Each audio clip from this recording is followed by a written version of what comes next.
범죄 관련 영화를 보다 보면 범인이 조사 과정에서 쓸데없는 말로 자신의 범행을 드러내는 경우가 있죠. 오늘 다룰 사건 역시도 자기 무덤을 자기가 팠던 한 범죄자의 이야기입니다.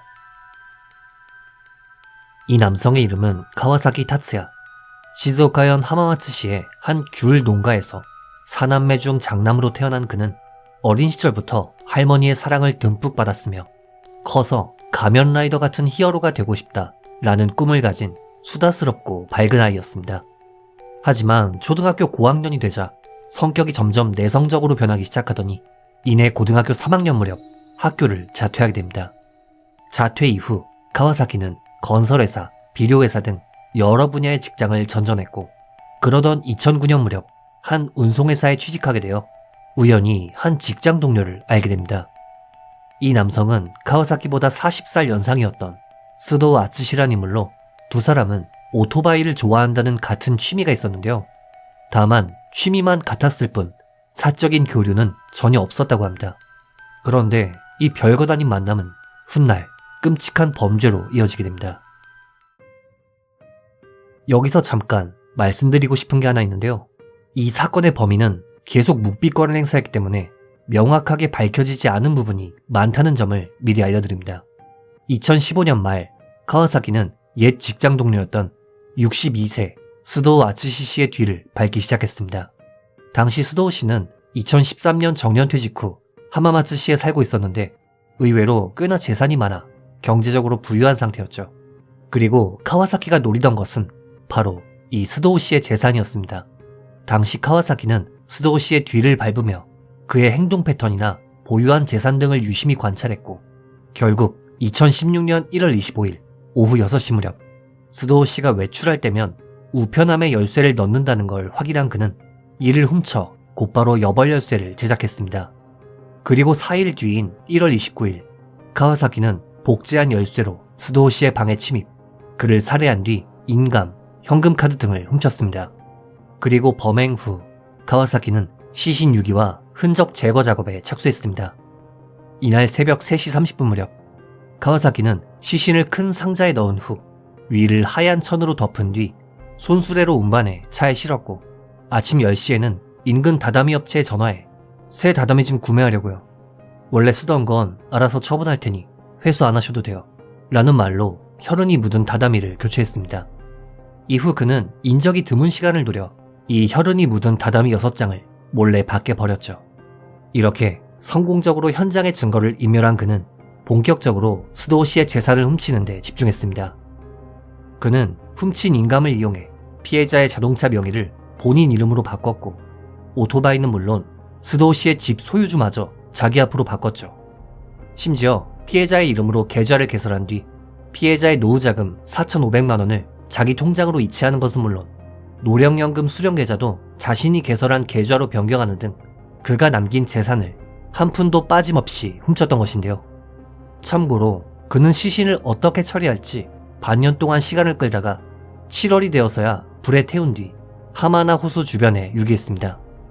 다만 이 반년이라는 시간 동안 카와사키가 시신을 어디에 보관했는지는 명확하게 밝혀지지 않았죠.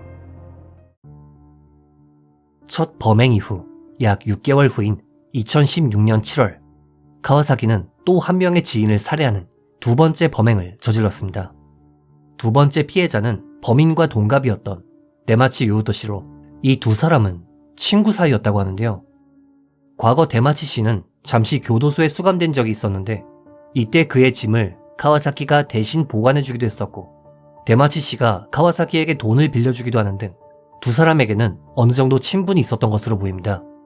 아무튼 2016년 6월 무렵 카와사키는 데마치 씨에게 네가 맡겼던 짐 돌려줄 테니까 7월 3일에 하마마츠로 와 라며 그를 불러들였고 데마치 씨는 그의 제안대로 7월 3일 카와사키와 만나 그의 집에 함께 머물렀습니다.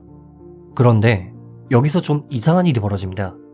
평소 데마치 씨는 자신의 트위터에 빈번하게 글을 올리곤 했는데 어째서인지 7월 5일 밤을 기점으로 트위터 글이 뚝 끊겼던 것이죠. 네, 그렇습니다. 2016년 7월 5일 밤 이날 카와사키 타츠야는 자신이 불러들인 친구 데마치 씨의 복부를 흉기로 공격해 살해했던 것이죠. 비록 범행 동기에 대해서는 명확히 알 수 없지만 앞서 말씀드린 것처럼 데마치 씨는 카와사키에게 돈을 빌려준 적이 있었고 앞서 스도우 씨의 재산을 그렇게 훔쳤음에도 이 돈조차 갚기 싫어서 살해한 것으로 추정됩니다.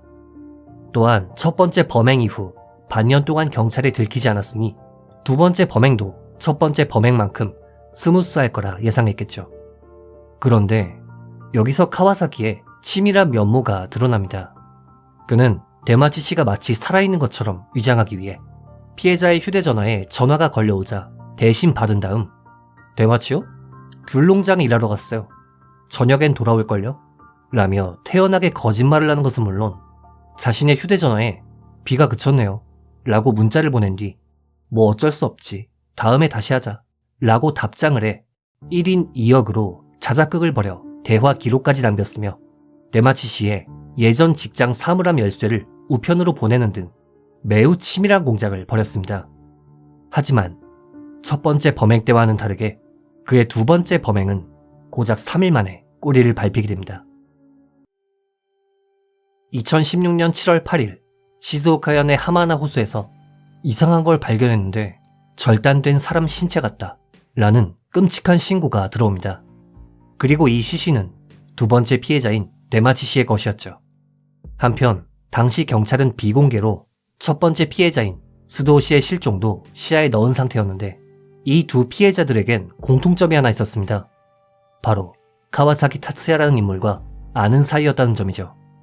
이에 경찰은 우선 카와사키의 금전 이력을 조사했고 조사 결과 스도우 씨의 계좌에서 카와사키의 계좌로 거액이 이체된 이력이 있었기 때문에 경찰은 일단 그를 사기 혐의로 긴급 체포했습니다.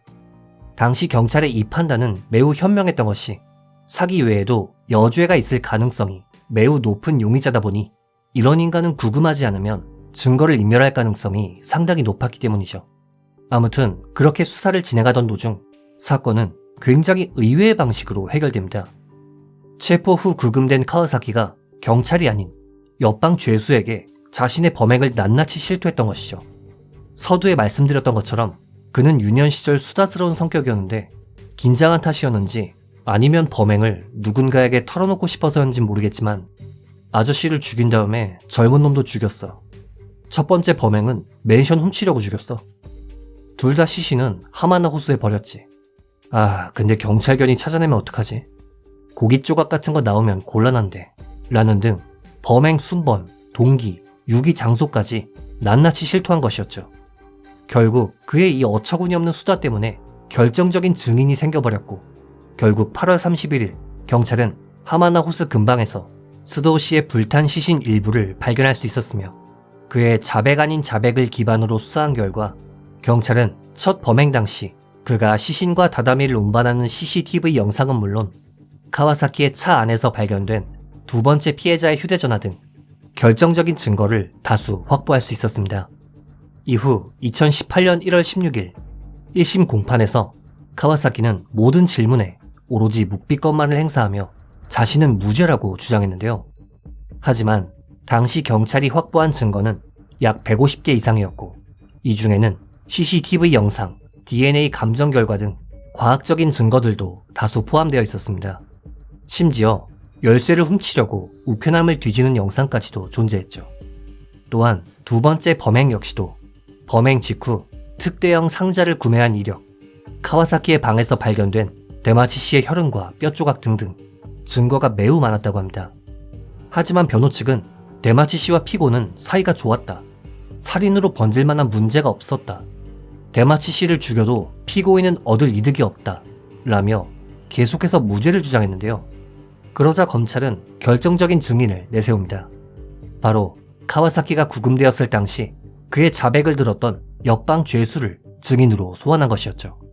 이 증인에 따르면 카와사키는 중성세제를 쓰면 DNA까지 싹 지울 수 있어. 첫 번째 아저씨 때는 완벽했는데 두 번째 젊은 놈은 급하게 하느라고 시신이 발견됐어. 라는 말을 했었는데 실제로 그가 언급한 중성세제가 카와사키의 집에서 발견되는 등 죄수의 증언에는 범인이 아니고서야 알 수 없는 정보가 다수 포함되어 있었기 때문에 이는 매우 신빙성이 높은 자백으로 받아들여졌습니다. 물론 변호 측은 이것이 거짓말이라 주장했지만 결국 이 옥중 자백은 증거로 채택되어 유죄 심증을 굳히는데 결정적인 역할을 했죠. 이후 2018년 2월 23일 재판장은 판결문을 통해 냉혹하고도 잔혹한 범행이다. 반년 동안 2명의 생명을 앗아간 결과는 중대하다. 제3자의 범행 가능성은 거의 생각할 수 없다. 사형 선택 외에는 방법이 없다. 라는 말과 함께 사형을 선고했습니다. 그러자 카와사키는 즉시 항소했죠. 하지만 그의 항소는 기각되었고 항소 기각 이후 카와사키는 대법원에 상고했지만 어째서인지 갑자기 상고를 본인이 취하해 그의 사형이 확정되었습니다. 당시 그는 상고 포기 후 찾아온 변호사에게 형을 받아들이겠다 라며 담담하게 심경을 밝혔다고 하네요. 이번 영상 어떻게 보셨는지요? 그렇게 좋다고 떠들어대더니 법정에선 묵비권이라 많은 사건을 다뤄봤지만 뭐 이런 인간이 있나 싶습니다. 그것도 경찰이 아니라 옆방 죄수에게 범행을 털어놓다니 참 할 말이 없네요. 피해자분들의 명복을 빌며 영상을 마칩니다. 규미사였습니다.